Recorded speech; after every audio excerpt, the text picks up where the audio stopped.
আরে স্যার ক্লাসের ভিতরে এটা কি আসলো? বাচ্চারা এটা হচ্ছে আমার নতুন একটা রোবট পাখি, কিন্তু স্যার এটাকে দেখে তো অনেক ভয়ঙ্কর পাখি মনে হইতেছে। হ্যাঁ, এই পাখিটা আবার গাড়ির মতো হইতে পারে।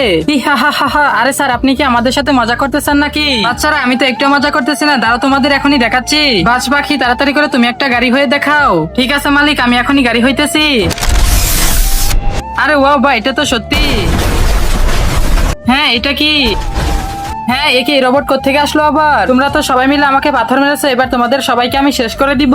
হ্যাঁ, এটা তো আমাদের সবাইকে একদম মেরে ফেলবে। হে আমার রোবট বাস পাখি, তুমি এটাকে একদম শেষ করে দাও। ঠিক আছে মালিক, একে তো আমি এক তুড়িতেই শেষ করে দিব। কিন্তু তার আগে হে আল্লাহ, যেই পবিত্র কালেমাটি দেখে ভিডিওতে লাইক করে চ্যানেলটি সাবস্ক্রাইব করে দিবে এবং ভিডিওটা 10 জন বন্ধুর কাছে শেয়ার করবে। তুমি তাকে পরীক্ষায় পাশ করিয়ে দিও, কমেন্টে বলো আমিন। ওরে বাপরে, এটা কি হলো? আমার পুরো রোবট শক্তিতে একদম শেষ করে দিল। বাপরে, আজকে তো স্যারের রোবট পাখিটা আমাদেরকে বাঁচিয়ে দিল। হ্যাঁ বাচ্চারা, আমার বাস পাখি তো অনেক শক্তিশালী। তোমাদের কাছে কেমন লাগলো কমেন্টে বলে যাও।